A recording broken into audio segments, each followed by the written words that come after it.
Hi, I'm Whitney Callan. I'm reading from the Love Cards by Robert Lee Camp today. I am going to share about the aces today. So if you look in the front of Robert Lee Camp's book, you'll see the birth month and the birthday. And then you just flip to the card. Oh, I'm doing the Desire for Love card today, the Ace of Hearts. So the birthday, there's only one birthday. I was wondering why I've never read the Ace of Hearts. So one birthday on in humanity connects with the Ace of Hearts. That is December 30th. So if your birthday is December 30th, you are the Ace of Hearts. And your planetary ruling card below you can find is the Three of Spades. I would listen to that card as well if you want further insight into yourself. But that's why I love Robert Lee Camp's love cards, because it gives further insight into the people that I'm connected to and to myself.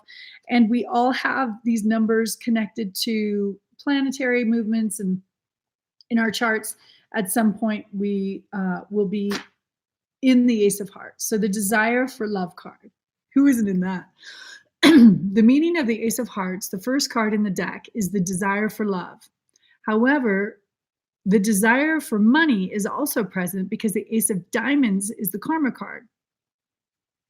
Being the first card in the deck, one may assume that, like Aries, the first sign in the zodiac, are young souls apt to make a lot of mistakes and prone to selfishness. This is the case with some of them, but is by no means the majority. Many have great success in life as writers or in other creative occupations. They have a double ace influence, which can make them impulsive. This is actually a symbol of courage, which is one of their primary traits. What is often missing is the wisdom that combines with this courage to direct their actions towards a successful outcome. The successful ones practice patience and learn to look before they leap. People with this birth card have strong spiritual inclinations, but they are often tempted off the path by indecision and hidden desires. In particular, the fear of not having enough money needs to be dealt with so that they can have more success and peace of mind. The Ace of Diamond Karma card indicates the need to develop a sense of gratitude and prosperity. But with this same Ace of Diamonds being their Mercury card in their life path, the acquisition of money or things will be a prominent theme in life just the same. These people are achievers and often have great financial success. They need to be careful to not let themselves get stretched too far or into too many directions, which could cause great stress and physical problems. The Three of Hearts karma card, along with the two threes in their life path, give them tremendous creative potential. But every gift can be a liability at times, and the downside of the three is indecision, worry, and stress. Quiet time away from their work is a healing remedy. It's true for all of us, I think. These same threes create the need for variety in work, and Ace of Hearts are better off structuring their life and work so that they have some flexibility available at all times. All are Capricorns, so there's only one card. So their work is important, as is the recognition it brings. The Three of Clubs, or Three of Spades, forgive me, planetary ruling card tells us that many of them will have a reputation as an artist or creative person. Much difficulty in later life, both emotionally and mentally, can be avoided if they turn their interest toward metaphysics and self-understanding. If they do focus their attention on finding spiritual meaning, their last years will be the most satisfying of their entire life. Yay! So dark. This is a great card. They are often restless souls whose changing values will be one of the greatest crosses they bear. They should avoid a tendency toward fickleness and promiscuity if they are ever to find the peace of mind and heart they seek. Finding an outlet for selfless giving brings them the highest rewards. The Ace of Hearts is embarking on a new adventure and seeking out love experiences at every turn. They are sometimes emotionally restless and can have changing values that cause consequential changes in their romantic lives. They usually enjoy the company of women of means and are generally well liked by all. If one is considering a relationship with the Ace of Hearts, it would be wise to realize that unless the Ace of Hearts is aware of their tendency towards indecision and restlessness in love, it is likely that they will not be around for long. Ace of Hearts can also be very selfish and concerned only with their own needs. Fears about not having enough money and things can interfere with their love life. To be happy, an Ace of Hearts would probably need a relationship that had some variety of shared experiences, good communication, and opportunities to travel. That sounds like a great relationship, right? They would help satisfy all of the creative and restless urges that are part of the Ace of Hearts pattern.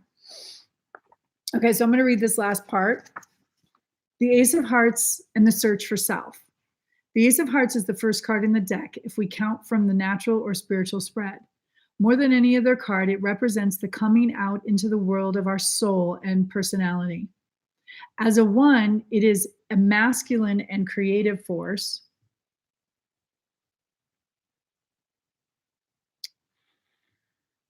It represents the first stepping out from the unmanifested potential of the zero.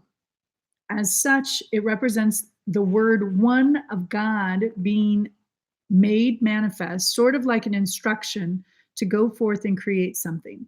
As in all odd numbered cards, those who are the Ace of Hearts are never truly at rest. They're always seeking, inventing, or creating something new. However, the Ace of Hearts is more concerned with the discovery of their self identity than anything else. The Ace of Hearts is somewhat synonymous with the first house of the zodiac, which is ruled by Aries. Ace of Hearts people can be very self centered and, in many cases, selfish. There's only one birth date that corresponds to the Ace of Hearts, and that is December 30th. Sitting so close to the Joker and the King of Spades makes these people somewhat independent and materialistic. But these are the children of the deck, and their actions are more attributed to their quest for self-identity than to accumulation of possession or power. Though on the outside they may appear to be ambitious and materialistic, the cards tell us that inwardly this is just their way of searching for who they are. Since the Ace of Hearts can be defined as the desire for affection, we find that many Ace of Heart people have an inner conflict between their need to love themselves and their need to be acknowledged by others. Because of their Three of Hearts karma card, they could be worried about not getting enough affection from others. The same card could also account for a promiscuous nature of a certain amount of restlessness in their love life. They tend to have a somewhat intellectual approach to love. Many concepts and ideas that need real experience to validate. They will try on certain beliefs about love and see if they work, and then try something else, evaluating, comparing, and trying to figure it out, all out with their mind. They will spend this life gaining experience, and usually through trial and error, they will gradually come into the wisdom about love that they seek. When it is all said and done, their wisdom tells them that the answers to their questions and problems lie within themselves. Their feelings and beliefs on the highest level, the Ace of Hearts, mean love of the self. If we first can love ourselves, we can then find love everywhere we go. For the Ace of Hearts, it often takes a long time for them to turn their attention within, but ultimately, this is where they find what they are looking for. We must remember the aces are always loners to some extent. They need time to be alone and ask the question, what will make me happy? It is love of self that brings the truest satisfaction, but how can we love of self and love of another coexist in a human relationship? Who comes first, our partner or ourself? First of all, we can realize that the love we feel for another person and the wonderful qualities that we see in them are actually within ourselves. They may have been the catalyst that helped us to see those parts of ourselves, but in truth, these qualities and feelings belong to us alone. This is an important part of the Ace of Hearts lesson. In truth, our partner may or may not share the wonderful feelings or qualities that we are experiencing. Our feelings are just that, our feelings. When we come to that realization, we begin to see that all of our relationships are just mirrors of ourselves. I just had this conversation with someone. We can transfer love we feel back to ourselves and really see just how special we are. Then we can love our partners without being afraid that they will run away and take all this love we feel with them because you have self love.